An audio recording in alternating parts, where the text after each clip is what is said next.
Shalom à tout le monde, shalom, soyez bénis dans le nom de Jésus. J'espère que vous allez très bien par la grâce de Dieu. Moi, je me porte bien. Bienvenue à notre deuxième classe de l'académie, non, première classe, mais partie 2 de l'académie des disciples. Je tiens juste à rappeler que l'académie des disciples est notre plateforme à l'école des disciples qui va nous permettre de revenir sur les enseignements de base, les doctrines de base de la vie chrétienne.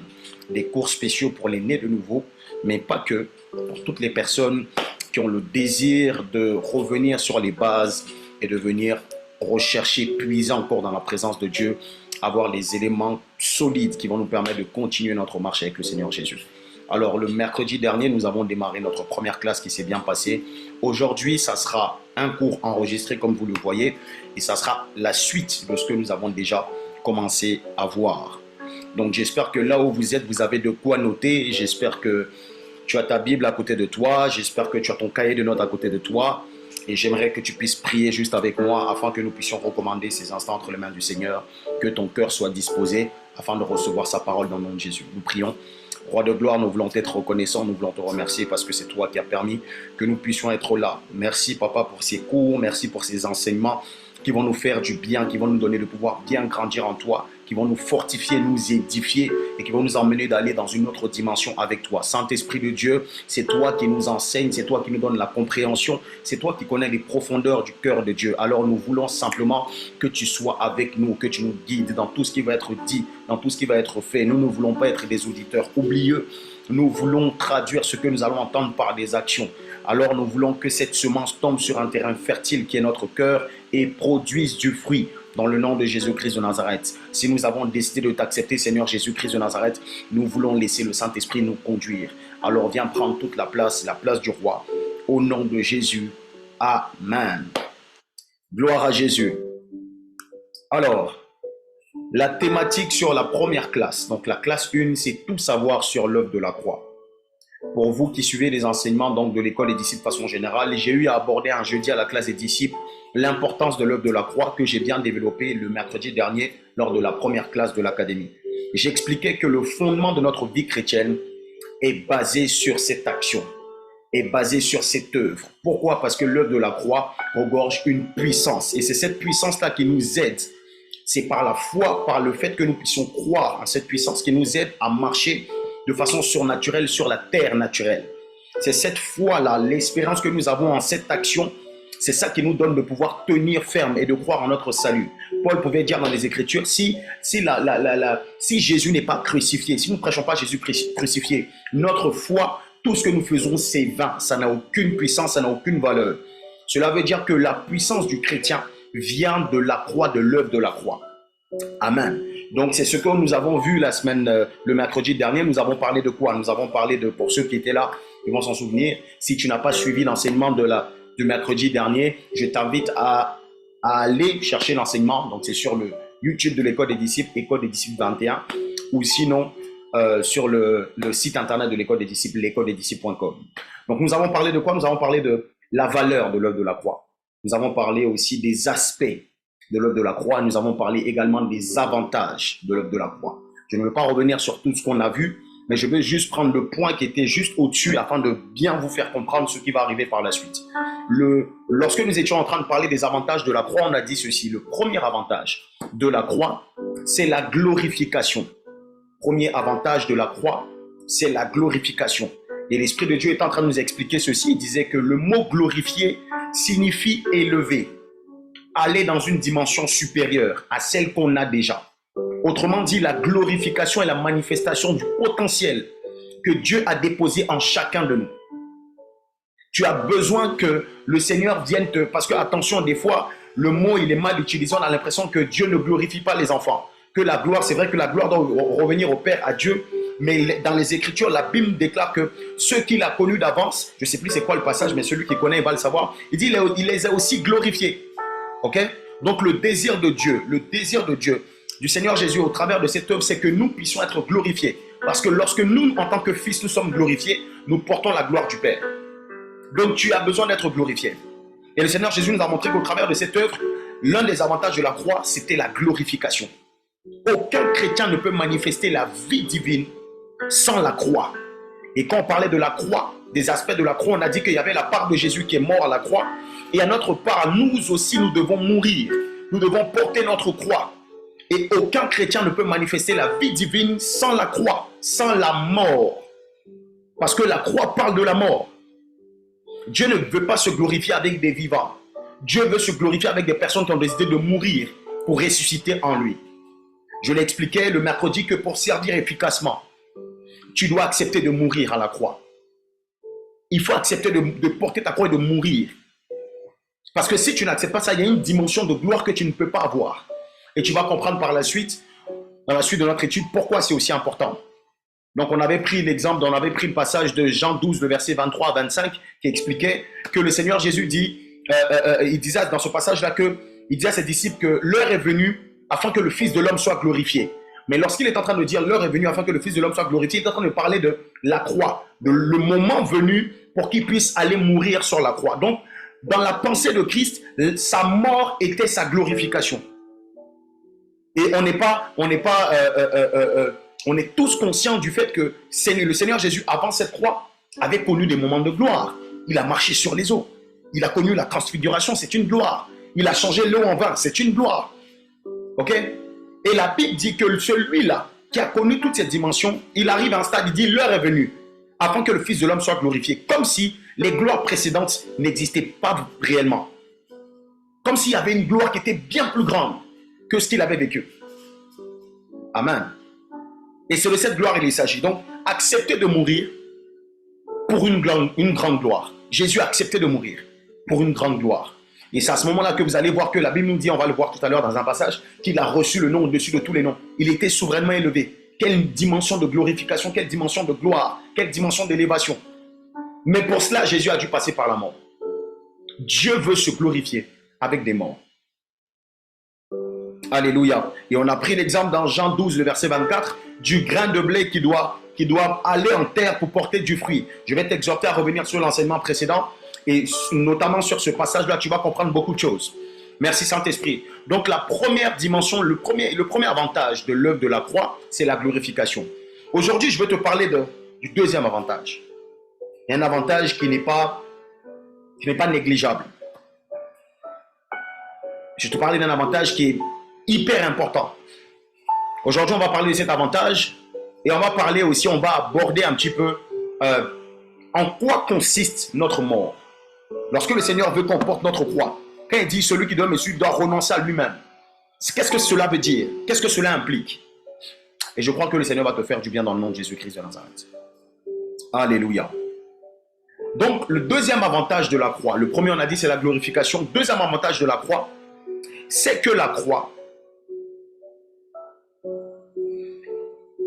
est la puissance de Dieu qui va emmener les chrétiens que nous sommes à arriver à une dimension surnaturelle qu'on appelle la dimension des aigles qui volent. Suis-moi très bien. C'est assez particulier, tu dois comprendre ça. Entrer dans une dimension surnaturelle, ou encore, on l'appelle cette dimension, la dimension de l'aigle qui vole. Lorsque nous entrons dans la dimension du chrétien qui vole comme un aigle, le miraculeux et l'extraordinaire divin devient notre quotidien. Amen. Romains 12, le verset 1. Qu'est-ce que nous dit ce passage? Romains 12, le verset 1 nous dit: je vous exhorte, donc frères, par les compassions de Dieu, à offrir votre corps comme un sacrifice vivant, saint, agréable à Dieu, ce qui sera de votre part un culte raisonnable. J'aimerais que tu puisses garder ce passage, le noter, le reméditer, et lorsque tu vas revenir sur ça, ça va te faire beaucoup de bien. Voici un passage qui va nous aider. On prend un deuxième passage, je vais dans Matthieu 24, le verset 28. On peut même commencer peut-être au verset... On va prendre Matthieu 24, le verset 28. En quelques lieux, que soit le cadavre, là s'assembleront les aigles. En quelques lieux, que soit le cadavre, là s'assembleront les aigles. Écoute très bien. Merci Saint-Esprit. Quand vous lisez Matthieu 24, merci pour le texte. Lorsque vous lisez Matthieu 24, tout le chapitre, vous allez comprendre que ce chapitre est en train de parler des temps de la femme. Alors, je veux préciser ici que lorsque tu donnes ta vie à Christ, lorsque le Seigneur Jésus veut te faire sortir du péché, de la vie mondaine, donc tu acceptes Jésus comme Seigneur et Sauveur, tu passes par le processus, tu acceptes ce qu'on appelle la nouvelle naissance. Quand tu viens dans cette nouvelle famille, tu dois savoir une chose, et tu dois être conscient de cela. Cela fait partie des bases aussi de la vie chrétienne. C'est qu'il y a la vie sur la terre, mais au-delà de ça, il y a la vie dans les cieux.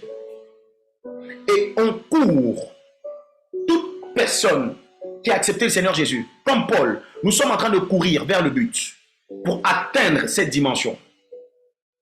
Mais le Seigneur Jésus nous fait comprendre dans les Écritures, au travers des évangiles, que avant d'accéder à cette dimension, il y a un temps qui viendra. Et ça sera un temps qui sera très difficile. On parle des temps de la fin. La Bible dit que dans ces temps-là, le diable va descendre sur la terre d'une façon, de manière acharnée. Je disais la semaine dernière que, ou le jeudi, le mercredi, je ne sais plus, que le Saint-Esprit me donnait à beaucoup lire Apocalypse en ce moment. Et je suis en train de me rendre compte des stratégies du diable. Il y a beaucoup de choses que le Seigneur a dit dans les Écritures qui sont en train de se réaliser. La parole est véridique. L'enlèvement, c'est vrai. Ce n'est pas une utopie, c'est la réalité. Le paradis existe. Donc toi, en tant que chrétien, en tant que jeune chrétien, en tant que serviteur nouveau-né, né de nouveau ou ancien dans la foi, c'est quelque chose qui ne doit pas, tu ne dois pas perdre de vue. Tu dois être conscient de ça. Et la Bible dit, tu vas comprendre pourquoi cette dimension de la puissance, la dimension de l'aigle est importante. La Bible dit que lorsque le Seigneur Jésus, lorsque le diable va venir sur la chair de manière acharnée,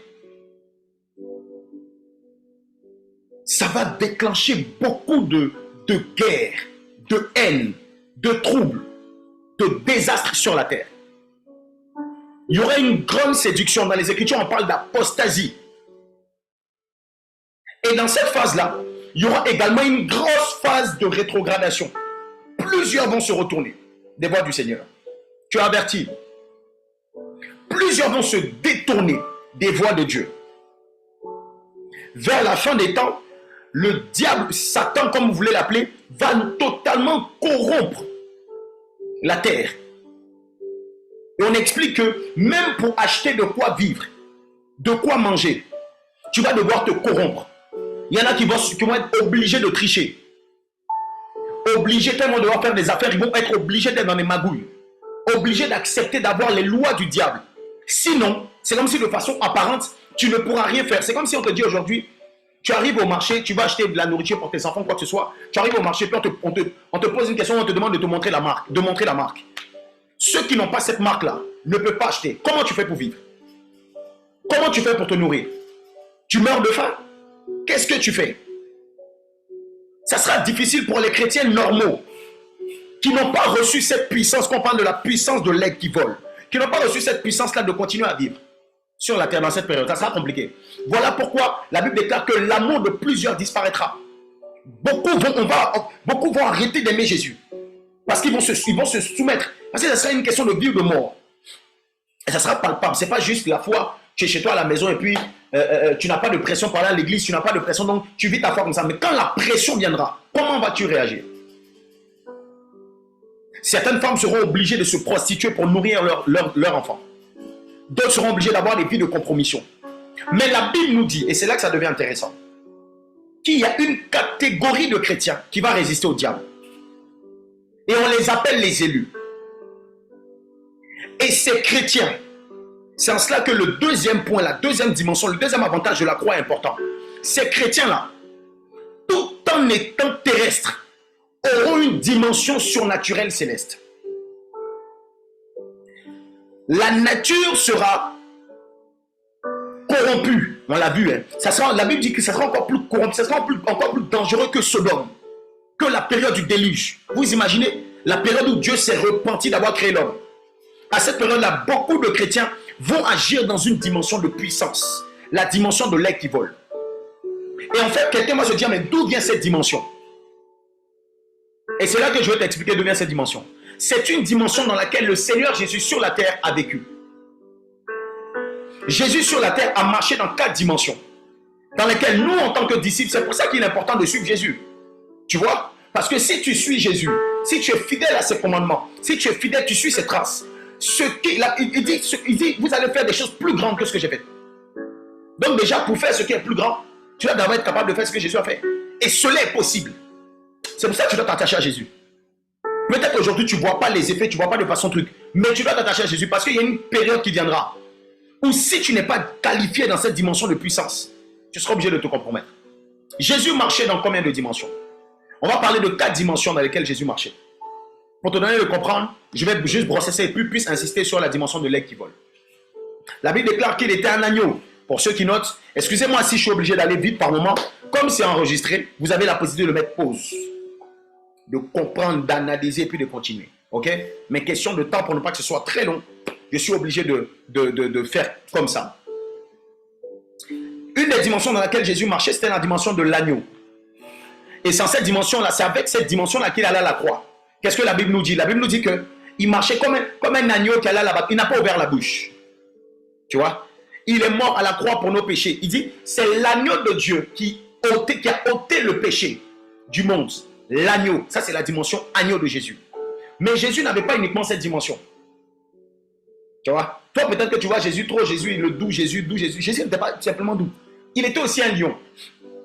Et c'est avec cette dimension de lion qui chassait les démons, qui prenait autorité sur des esprits impurs, qu'il prêchait avec autorité. Ça, c'était le lion de la tribu de Juda.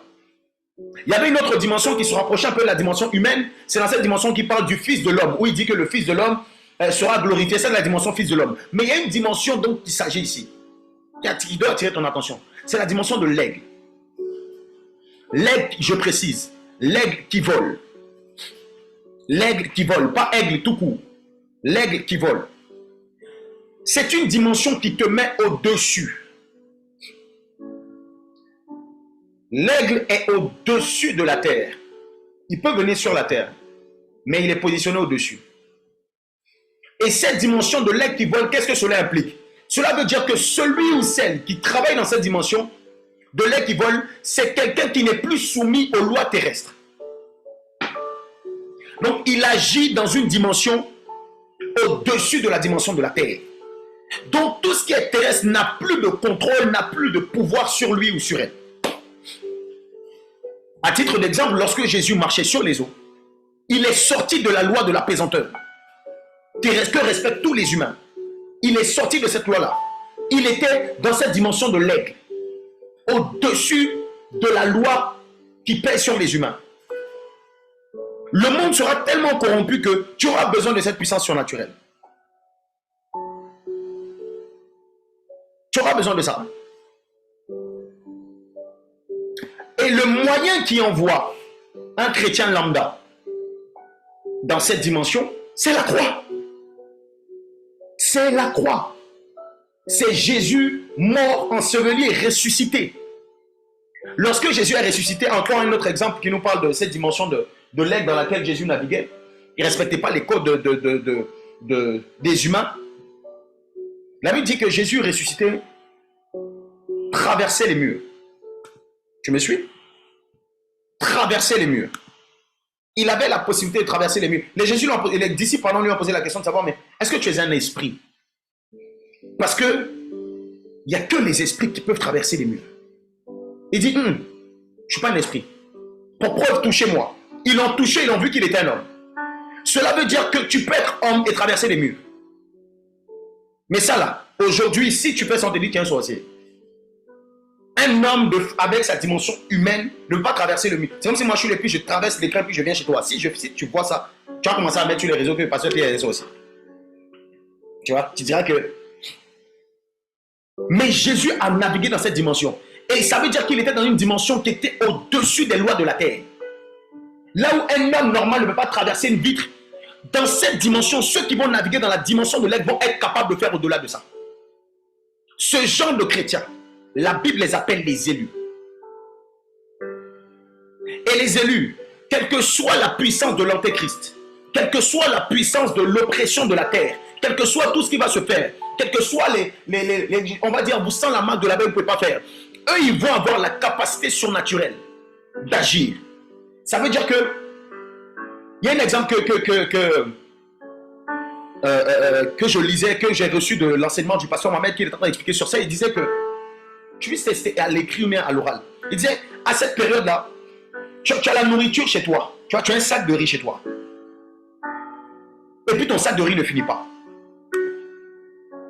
C'est réel. Tu dois savoir ça. C'est une période qui va arriver. Ton sac de riz ne finit pas. Ça finit pas.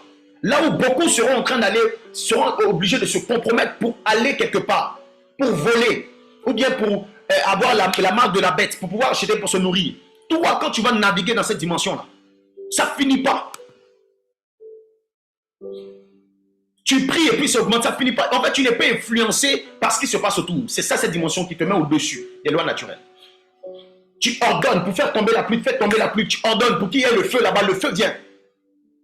Les lois terrestres ne seront plus applicables. Que cela soit ton partage au nom de Jésus. Et c'est en ça que la Bible nous dit que là où le péché abonde, la grâce va surabonder. Dans le temps de la fin, ça sera le péché, ça sera de pire en pire. Mais c'est à ce moment-là qu'on va marcher dans une dimension particulière, la dimension de l'aigle.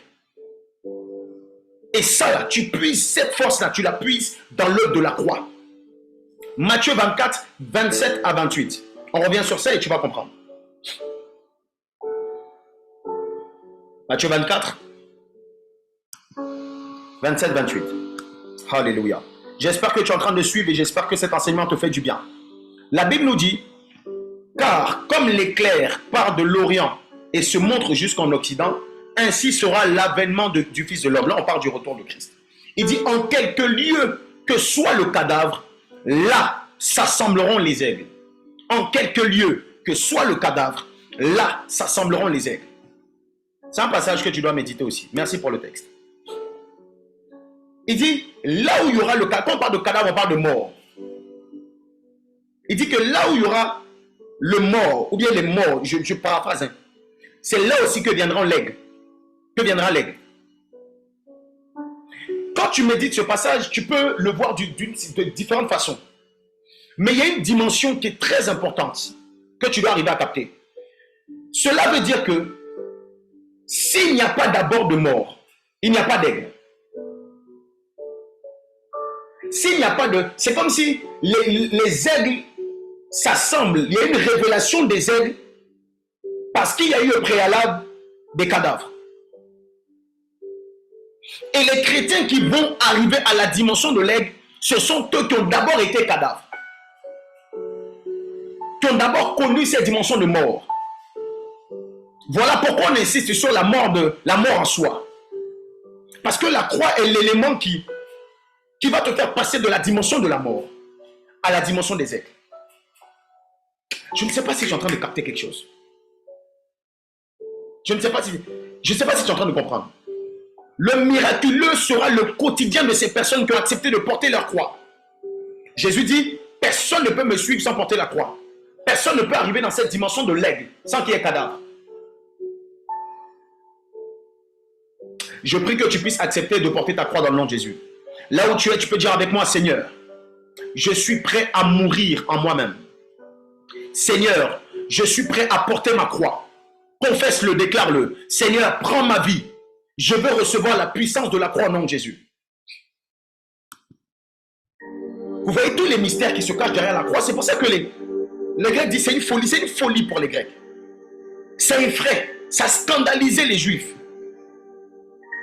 Ça les a scandalisés. Pourquoi? Parce qu'on se dit que Dieu sur la terre ne peut pas mourir comme ça. Mais ils ne savaient pas que c'était un mystère. Il y a toute une puissance qui t'est réservée dedans. Et c'est possible d'y arriver. C'est possible. Et je prie que tu puisses arriver dans cette dimension dans le nom de Jésus.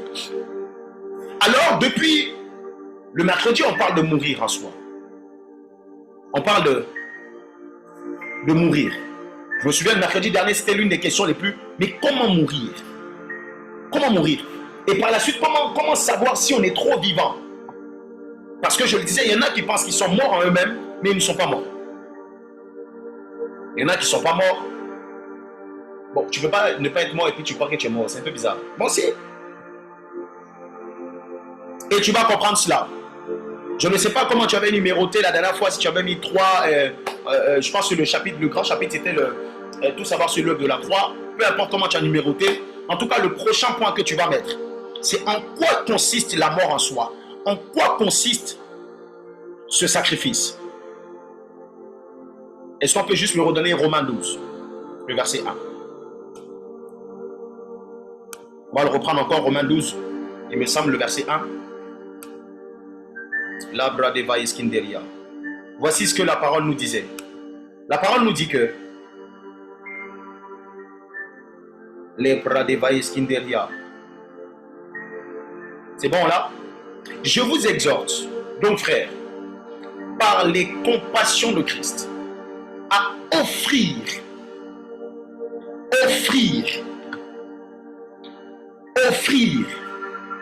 vos corps comme un sacrifice, non pas mort, mais vivant, saint, agréable à Dieu, ce qui sera de votre part un culte raisonnable. Le fait de mourir, d'offrir ton corps, c'est une adoration pour Dieu. Tu es en train d'offrir un culte à Dieu. Mais le corps dont il s'agit là, tu ne dois pas le prêter à Dieu. Tu dois l'offrir. Tu dois lui offrir ça. Et de façon naturelle, bon, si tu offres quelque chose à quelqu'un, en vrai de vrai, ça ne t'appartient plus. De façon simple. C'est plus pour toi. À moins que tu sois vraiment quelqu'un de méchant. Tu viens, tu donnes un téléphone, tu dis, bon, je t'offre ce téléphone, gloire à Dieu, la personne est contente, et puis 2 semaines après, tu dis, bon, mon téléphone, c'est comment? Tu m'as offert. Non, non, il t'a pas offert. Et beaucoup d'entre nous, on n'a pas offert notre corps à Dieu. Notre corps, c'est notre corps. Et toi, peut-être que sur toute ta partie, la partie de ton corps, tu as offert ta bouche à Dieu. Et encore, tes yeux, ou bien tes doigts, je ne sais pas. On a offert peut-être des petites parties. Et puis encore même, c'est pas si on a vraiment offert. On a prêté des petites parties à Dieu. Paul est en train d'exhorter les Romains. Il dit, je vous exhorte, frères, par les compassions de Dieu. C'est comme s'il est en train de nous pousser. En fait, il veut nous expliquer quelque chose qui est dangereux, mais c'est pas comme s'il se met à genoux, comme quelqu'un qui se met à genoux. Je te demande pardon. Offre ton corps comme un sacrifice. Fais-le. Je te mets au défi. Fais-le. Et c'est en cela qu'on parle de la mort à soi. Quelqu'un va comprendre quelque chose. Là où tu es, tu peux dire, Seigneur, je t'offre mon corps en sacrifice. Alors le sacrifice ici est un sacrifice vivant. Ok? On parle de sacrifice vivant, saint et agréable à Dieu. C'est l'offrande de notre vie. L'offrande de notre vie. Comment tu dois offrir ta vie? Qu'est-ce que cela implique? Quels sont les aspects de ce qu'on appelle le renoncement? Luc 9, 57 à 62.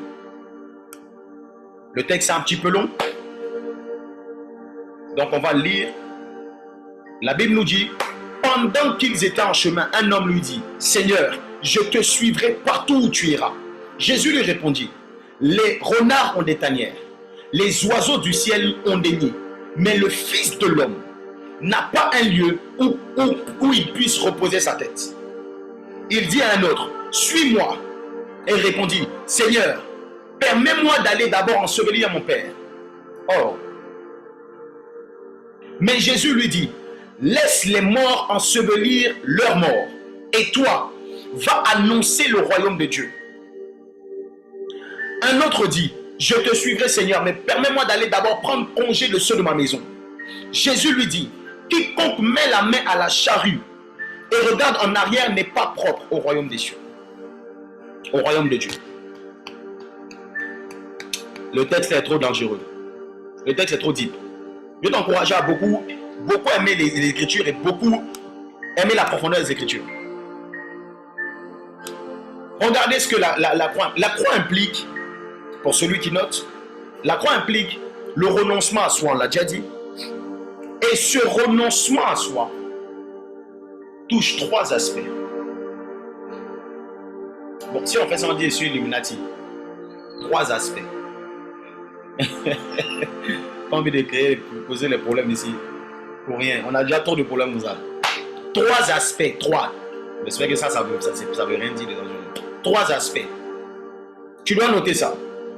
Et tu vas commencer à comprendre. Le premier aspect du renoncement à soi. Les amis, cet enseignement, cette partie de l'enseignement sera encore plus... on rentre dans la pratique. Dans la pratique. Lorsqu'on va finir la classe 1, je tiens quand même à le dire, on aura un petit quiz. On va voir si vous avez compris les questions. Vous avez compris le sujet. Il y aura peut-être une série de, peut-être une dizaine de questions, un peu moins. Donc je t'exhorte à apprendre. C'est comme des cours, il faut les étudier. Il faut les méditer, les étudier. Ça doit être ancré en toi. Même si tu n'as pas ton cahier devant toi, ça doit rester dans ton esprit. Et tu vas marcher avec ça. Parce qu'à un moment donné, bien sûr, vers le temps de la fin, la Bible qui est là, ce genre de Bible, tu ne pourras plus l'avoir. Je ne sais pas si tu savais. Donc, si tu veux chercher un passage, tu es dans une situation compliquée, tu veux chercher un passage pour t'appuyer, pour méditer, et tu ne peux plus. Voilà pourquoi tous les passages, la Bible doit être en toi. À tel point que tu n'as pas besoin de lire, tu n'auras plus besoin de lire. Et puis, la parole de Dieu en toi, tu la médites. Et ça crée une force. Donc, je t'encourage à beaucoup étudier les Écritures. Fais-le. Alors, qu'est-ce que cela implique? Le premier aspect, quand on parle du renoncement à soi, premier aspect, la mort aux habitudes. C'est le sacrifice de nos bonnes habitudes. C'est là que ça devient piquant. Le sacrifice de nos bonnes habitudes. Proverbe 27, le verset 17. Ça même, c'est un aspect même que je vais prendre le temps de bien développer, même une, je sais pas, à un moment donné, à la classe des disciples. Comme le fer aiguise le fer, ainsi un homme exite la colère d'un homme. Bon, je ne suis pas sûr que ce soit le bon texte. On dirait que c'est moi qui me suis trompé. Je me suis trompé. Si je le retrouve d'ici la fin, je vais le donner. La mort, le sacrifice de nos bonnes habitudes. Deuxième aspect du renoncement à soi.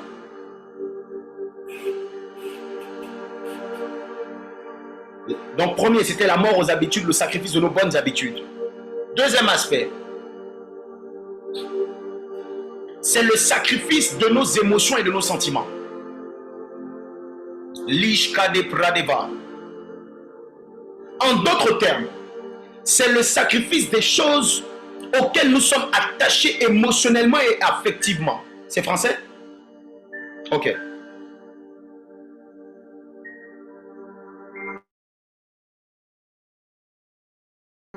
La mort de nos bonnes habitudes. Deuxièmement, le sacrifice de nos émotions et de nos sentiments. Mort en soi. Je reviendrai sur ça. Troisième aspect, c'est la mort à sa propre justice. 1 Corinthiens 6, le verset 1 à 7. J'espère que cette fois-ci c'est le bon. On est en train de se rapprocher de la fin. Donc peut-être que le mercredi prochain, je prendrai le temps de bien insister dessus. Radava.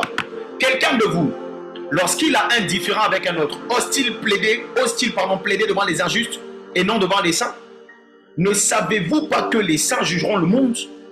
Et si c'est par vous que le monde est jugé, êtes-vous indigne de rendre les moindres jugements? Ne savez-vous pas que nous jugerons les anges? Et nous ne jugerons pas à plus forte raison les choses de cette vie. Il dit à la fin, ok, verset 4 dit, quand donc vous avez des différends pour les choses de cette vie, ce sont des gens dont l'Église ne fait aucun cas que vous prenez pour juge. Je le dis à votre honte. Ainsi, il n'y a parmi vous pas un seul homme sage qui puisse prononcer entre ses frères. Mais un frère plaide contre un frère, et cela devant des infidèles. C'est déjà, certes, un défaut chez vous que d'avoir des procès les uns avec les autres. Pourquoi ne souffrez-vous pas plutôt quelques injustices? Pourquoi ne vous laissez-vous pas plutôt dépouiller? Je t'invite à méditer le 1 Corinthiens 6 là. Paul est en train de dire des choses qui sont fortes de sens. Et il est en train d'insister sur notre capacité, nous, en tant qu'humains, ou nos habitudes, à vouloir nous justifier nous-mêmes. Il insiste sur cet aspect-là du renoncement, ainsi sur 3 dimensions qui nous sont propres, chères, et qui titillent notre orgueil. Je l'ai dit que la semaine prochaine, je vais bien insister dessus, mais premièrement, on parle de quoi? De la mort aux habitudes. Ça veut dire que, par exemple, je prends le cas des personnes qui naissent de nouveau, les nés de nouveau. Vous arrivez en Christ et vous avez vos habitudes. Vous avez des choses qui vous sont propres, des choses que vous aimez. J'insiste dessus. Ce ne sont pas forcément des mauvaises choses. Il y en a, c'est des mauvaises choses. Il y en a d'autres, ce ne sont pas vraiment des mauvaises choses. Mais ce sont des choses qui comptent énormément pour vous. Ça doit mourir. Le sacrifice de vos émotions et de vos sentiments. Un mort ne réagit pas. L'une des façons de savoir que tu n'es pas encore mort, ce sont des réactions. Tu n'es pas bien mort. Quand il y a un petit truc, tu réagis. Quand il y a un petit truc, tu es énervé. Quand il y a un petit truc, en tout cas, il y a une réaction. Je suis pas en train de dire que, bon, la Bible dit, c'est pas que le fait de ne pas être content, le fait d'être en colère, c'est un péché. Maman dit, tu me diras si je me trompe. Mais la Bible dit, je ne sais plus c'est quel passage, il dit, si vous êtes en colère, ne péchez point. Ça veut dire que le fait de pouvoir être fâché à un moment donné, tu n'as pas encore commencé à pécher, mais tu n'es pas loin du péché. Mais tes sentiments sont engagés, tes émotions sont engagées. Alors, est-ce que tu es mort à tes émotions? Gloire à Jésus. Oh, je crois que je suis parti. Voilà, c'est Ephésiens 4, le verset 26. Tu peux le noter, je ne l'ai pas donné à la com. Il dit, si vous vous mettez en colère, ne péchez point. Car que le soleil ne se couche pas sur votre colère. Ephésiens 4, le verset 26. Tu vois? Mais une des façons de savoir si tu es mort ou pas, tes réactions, tes émotions. Et fais le parallèle entre tes réactions d'avant et tes réactions de maintenant. Il n'y a pas de changement, tu n'es pas mort. Donc cette puissance-là, tu ne l'as pas encore reçue. Ou mais tu n'es pas prêt à la recevoir. Tu dois mourir.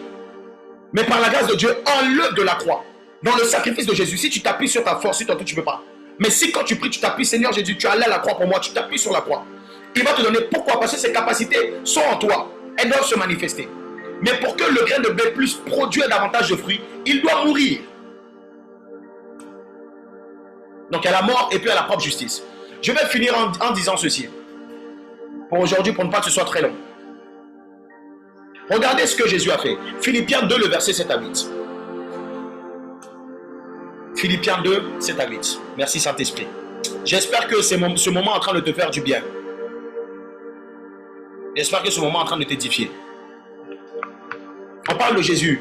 Il s'est dépouillé lui-même en prenant une forme de serviteur. Ce texte-là, c'était ma méditation de hier nuit. Hier nuit, je suis en train de méditer sur ça pendant je ne sais pas combien de temps. C'est un passage que je connais, mais c'est comme si le Saint-Esprit me donnait par rapport à l'enseignement d'aujourd'hui. Non, ça n'avait rien à voir avec l'enseignement d'aujourd'hui. C'était ma méditation comme ça. Et puis je me suis rendu compte que ça coïncidait avec l'enseignement d'aujourd'hui. Il s'est dépouillé lui-même en prenant une forme de serviteur. Ça veut dire que nous, on s'appelle serviteur de Dieu là. Hein? Pour nous, c'est un privilège, c'est un honneur. Pour Jésus, c'est un dépouillement. Et en prenant une forme de serviteur, en devenant semblable aux hommes, pour Jésus, le fait qu'il vienne sur la terre là, en fait la honte de Christ, entre parenthèses, n'a pas commencé sur la croix. Ou bien le dépouillement de Christ n'a pas commencé d'abord sur la croix. Dès le fait qu'il arrive sur la terre, il y a eu un dépouillement qui s'est fait, semblable aux hommes. Et la Bible dit, ayant paru comme un simple homme, il s'est humilié lui-même. On ne l'a pas forcé. Personne ne l'a obligé. Il a fait de son plein gré. En se rendant obéissant jusqu'à la mort. Combien sont capables d'obéir jusqu'à la mort?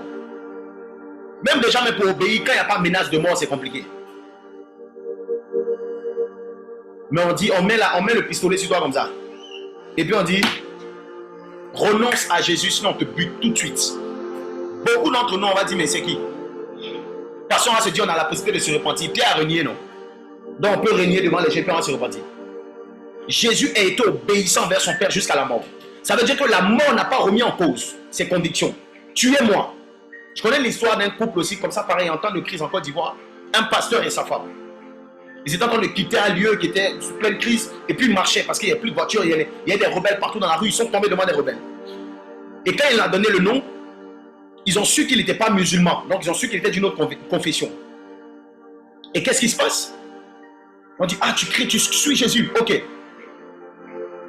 On les a mis comme ça. Les militaires ont reculé. C'est une histoire vraie. Hein. Les militaires ont reculé. Et puis ils ont pointé l'arme sur. On dit, on pointe l'arme sur la femme. D'abord, on dit renie Jésus sinon on te bute. Elle a regardé son mari. Elle dit, je peux pas. C'est ça, tuez-moi. Il y en a un autre pendant qu'il posait la question. Il y a un autre qui a posé la question au mari. C'est le mari qui était pasteur. Le mari était pasteur. La femme était juste peut-être maman pasteur. Posez la question au mari. Tu renies Jésus. Il a commencé avec imprécation. Il a commencé à renier Jésus. Il ne connaît pas Jésus. Il commence même à l'insulter. Et puis les gars disent, oui, c'est ça, vas-y, vas-y. Quand ils ont fini, quand le mari a fini, vous savez ce qui s'est passé? Ils ont dit à la femme, toi, tu sais en qui tu crois. Parce que ce n'est pas à cause de nous, tu as eu peur. Tu as assumé ton Dieu devant nous. On te laisse partir. Ils ont buté le mari. Dieu seul sait ce qui s'est passé par la suite. Pour dire quoi? Est-ce que toi tu es prêt? Est-ce que toi tu es prête à obéir jusqu'à la mort? Est-ce que tu es prêt à obéir jusqu'à la mort? Jésus l'a fait. Et en fait, l'exemple de Jésus, j'aime beaucoup parler de Jésus et de ce qu'il a fait. Parce qu'en fait, regardez, Jésus en fait c'est symbole de quelqu'un qui avait tout le luxe auquel toi tu pouvais rêver. Tu vois? Et puis il a renoncé à ça volontairement. Si tu avais des richesses au-delà de l'imagination la plus folle, est-ce que tu serais prêt ou bien prête à donner ces richesses-là pour quelqu'un que tu aimes? Tu as tout. Je n'ai pas dit juste un peu. Hein. Tout. C'est facile de dire je suis prêt à faire ça quand tu n'as rien. Je dis quand tu es blindé. Et puis tu as toute la richesse de la planète. Tout ce qu'un homme peut désirer. Toi tu as ça. Jésus a abandonné ses privilèges divins. Ses habitudes dans le ciel. Ce qui lui plaisait au-dessus de toute chose. Là-haut. Il a laissé ça temporairement. Afin de pouvoir être auprès de son peuple, auprès de nous. Afin qu'il puisse payer nos dettes et nous racheter. C'est pour ça, Philippiens 2, le verset 9 dit quoi? C'est pourquoi aussi Dieu l'a souverainement élevé et lui a donné le nom qui est au-dessus de tout nom.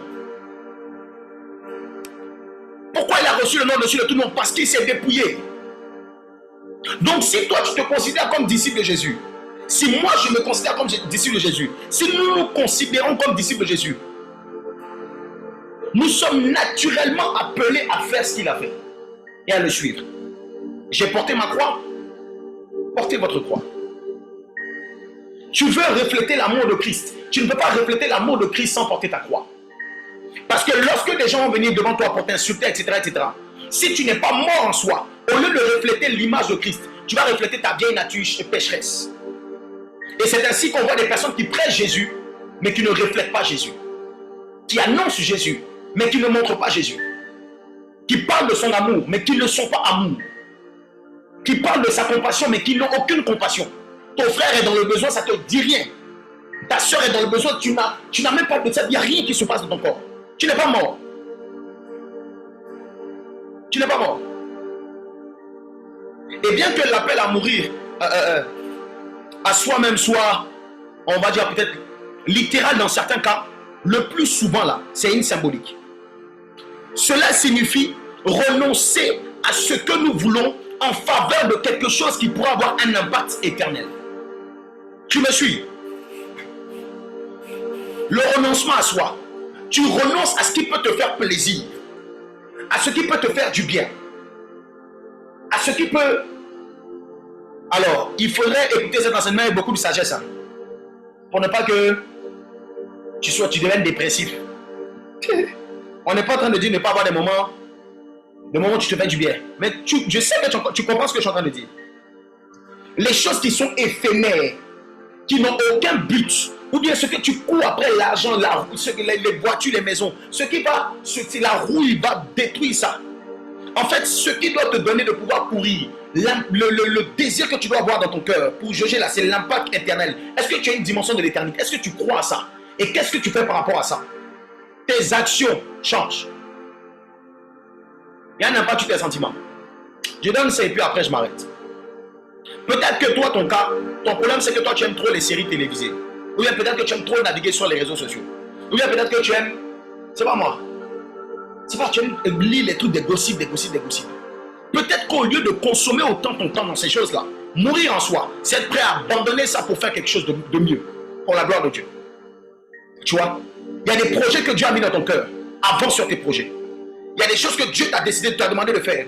Peut-être que c'est une visite à l'hôpital chez quelqu'un. Apporter un repas à quelqu'un qui souffre. Tu vois, aider une personne qui est dans le besoin. C'est à ce moment-là que tu meurs en toi. Tout ce qui te concerne, le moi, disparaît. Et tu te mets au service de nous. Ou des autres. Peut-être qu'au lieu de te précipiter à faire les choses qui te concernent, toi.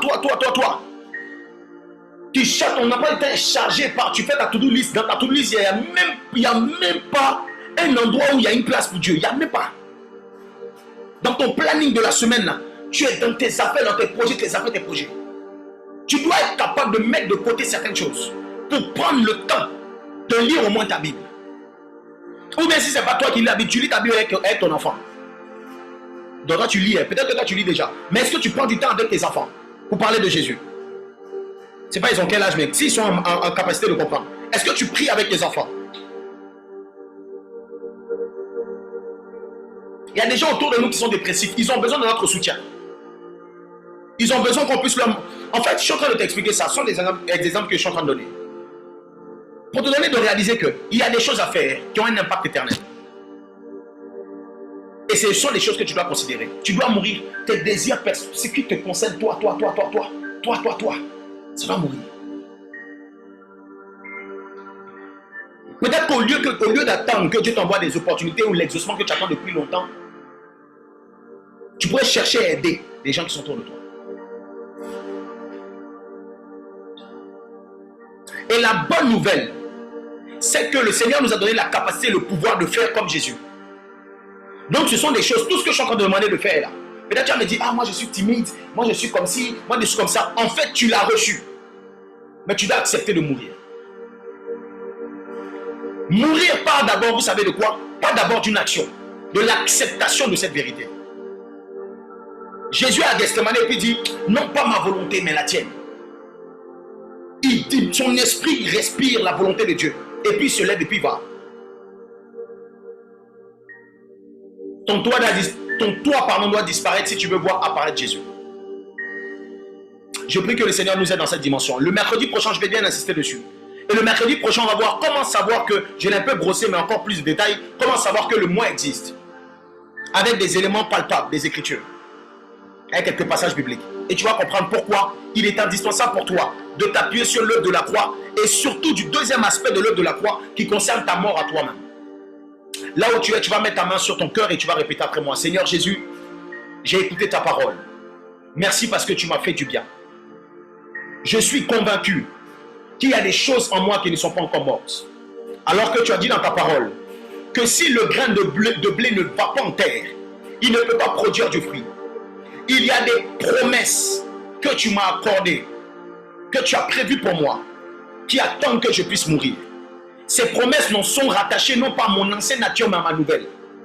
Alors je veux accepter de mourir. Je veux accepter de payer le prix. Je veux accepter de mettre mes bonnes habitudes, mais ce qui prend mon temps de côté.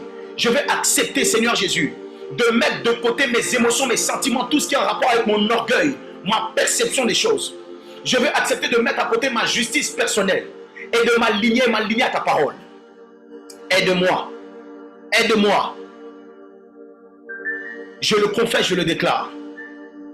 Je suis prêt à mourir en moi-même. Je sais que tu amèneras en face de moi certaines situations pour m'évaluer. Je veux être prêt à les surmonter. Je veux être prêt à passer ces examens afin que tu me donnes d'accéder à la classe supérieure, au niveau supérieur, dans le nom de Jésus.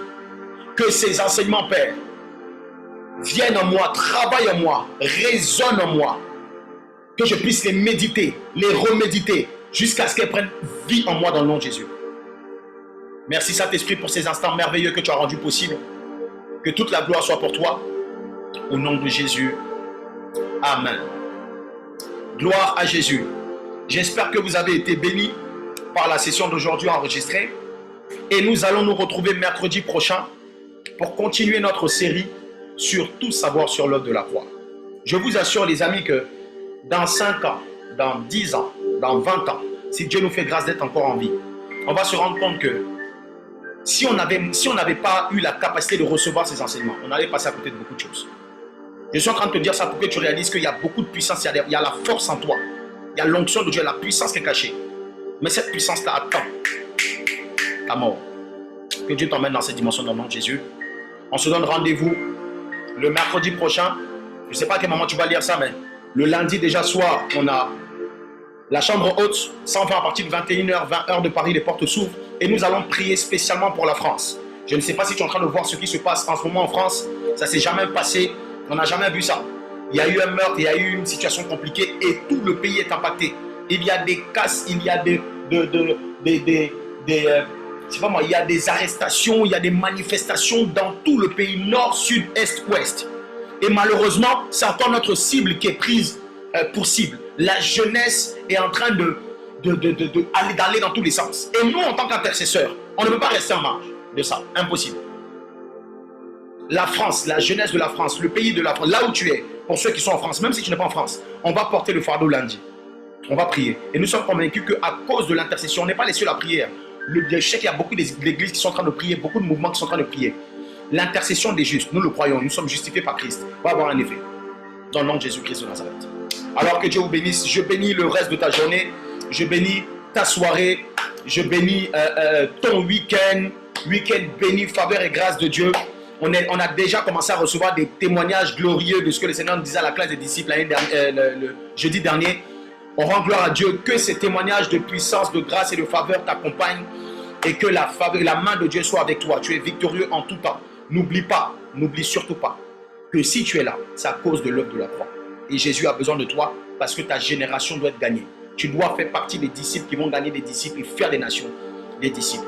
Que cela soit ton partage au nom de Jésus. Shalom à tout le monde. Soyez bénis. Bye bye.